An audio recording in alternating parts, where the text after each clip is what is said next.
Em abril de 2025, eu gravei um vídeo contando para vocês uma situação que aconteceu aqui em casa, em que demos uma escapada, demos uma escorregada aí no nosso plano de prosperidade financeira, no nosso plano de investimentos.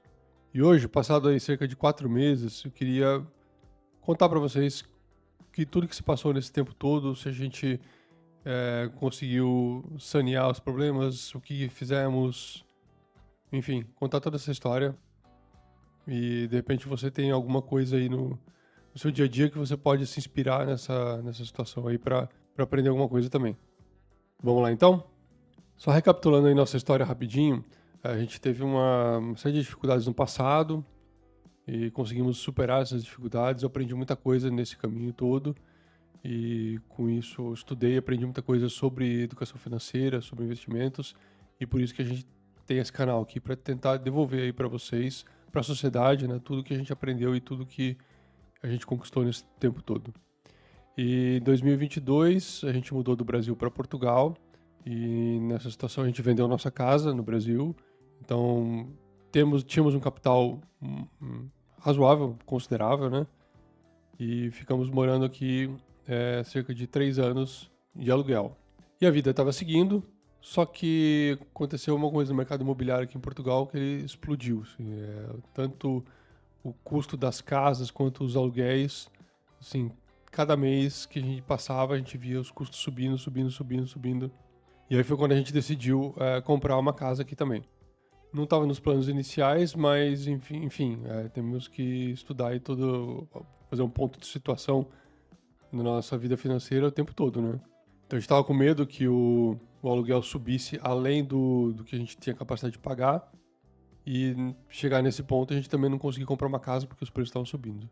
Então tomamos a decisão no final do ano passado, final de 2024, de adquirir a casa e eu acho que foi, por enquanto a gente tem confiança que foi uma decisão bem acertada. Porque os aluguéis eles sobem, tá certo que sobe muito menos que no Brasil, mas aqui também tem um pouco de inflação e sempre tem correção todo mês, todo ano, né? E aqui os financiamentos imobiliários eles não têm correção pela inflação, é somente os juros que já está embutido no cálculo ali, então a prestação é fixa para sempre. Então a gente tem uma previsibilidade maior aí nos nossos gastos com moradia, né? Então esse foi o nosso principal ponto para decidir fazer esse movimento de investir nosso capital num imóvel. Pois bem, quando a gente fez esse movimento, o que acontece? O valor inicial da prestação ele era um pouco mais alto do que o que a gente pagava de aluguel. Então, o nosso custo mensal, nosso gasto mensal aumentou um pouco. Não foi muita coisa, mas ele já estava ali meio no limite e então estourou o nosso orçamento. E só voltando um pouco também, quando a gente veio para Portugal, isso era um plano de médio prazo. Então, a gente sabia que no começo o salário não era ok, não era tão bom assim, mas a gente topou e resolvemos colocar um pouco o pé no freio no nosso plano de investimento para fazer essa mudança, né? Aí passaram 3 anos, a gente viu que já estava aqui estabilizado e agora está na hora de rever esse plano também. E foi quando a gente comprou a casa, os gastos aumentaram e aí em abril eu gravei aquele vídeo falando, ó pessoal, o gato subiu no telhado, vamos ter que fazer alguma coisa para equilibrar as nossas finanças novamente. E aí o que fizemos na época? Eu cancelei alguns seguros que o banco tinha empurrado pra gente, aquela coisa de venda casada quando você faz um financiamento. Ele empurrou alguns seguros, a gente cancelou, cortou. Eu tive que cortar um pouco o padrão de vida, aí tive que sair da academia. E é uma coisa pra mim que é muito importante. Eu tenho um problema de compressão nas vértebras da lombar. E se eu fico sem fazer exercício muito tempo, eu começo a sentir dor nas costas. Então, infelizmente tive que fazer isso, mas enfim, por um tempo aí a gente acaba se adequando, né? Tivemos que usar também um pouco a nossa reserva de emergência, mas também ok, para reserva de emergência serve para isso, para emergências. A gente não pode usar ela todo mês, então usamos, acho que foi 2 meses que a gente usou e não precisamos mais, então tá ok, tá dentro do plano. Outra coisa que fizemos também foi trocar nossa operadora de internet, de celular. Conseguimos uma operadora bem mais barata, com uma qualidade boa também. Então reduzimos ainda mais o custo. Com todas essas mudanças, como eu falei, a gente já não precisou mais usar a reserva de emergência nos últimos meses, mas ainda assim estava muito apertado. E aí, a solução definitiva foi aumentar a renda. Se eu quisesse diminuir mais os gastos, eu ia ter que baixar o padrão de vida. E baixar o padrão de vida é sempre mais doído, né? É tipo assim, aquelas pessoas que fazem regime. Se o médico fala, não, você vai ter que parar de comer carne, vai ter que parar de comer doce, vai ter que parar de comer massa, enfim, corta tudo aquilo que você gosta de comer e você fica aí um tempo sem. É muito sofrido, né? Agora, se o médico chega pra você e fala, ó, não, pode comer de tudo, só maneira, só reduz aí a quantidade, come com moderação. É um regime muito mais fácil, não é? Então, no caso das finanças, é a mesma lógica.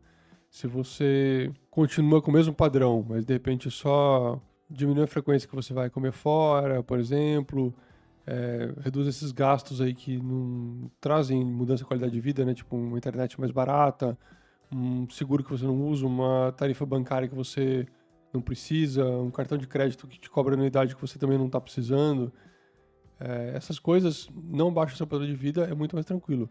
Agora, quando você tem que baixar o seu padrão de vida, você deixar de comprar no supermercado uma coisa que você gosta de comer, ou cortar de vez um cinema, uma atividade de lazer, é muito mais doído.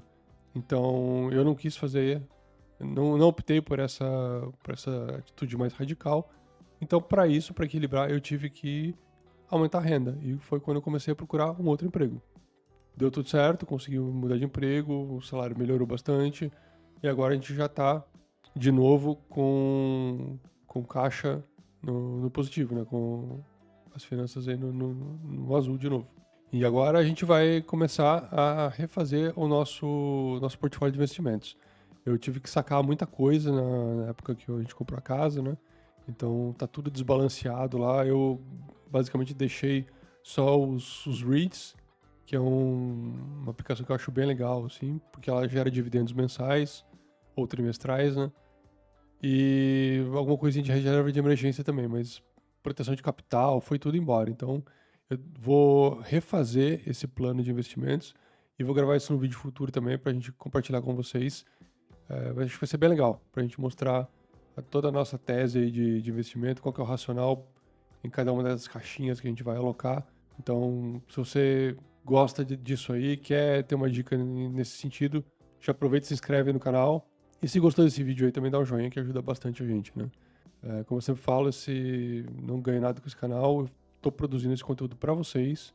Então, se você puder agradecer dando um joinha, a gente fica muito feliz. E nesse vídeo eu esqueci de falar aquelas frases de puxação de saco do algoritmo do YouTube, mas, enfim, deixa pra próxima. É isso aí, pessoal. Obrigado pela audiência e até a próxima.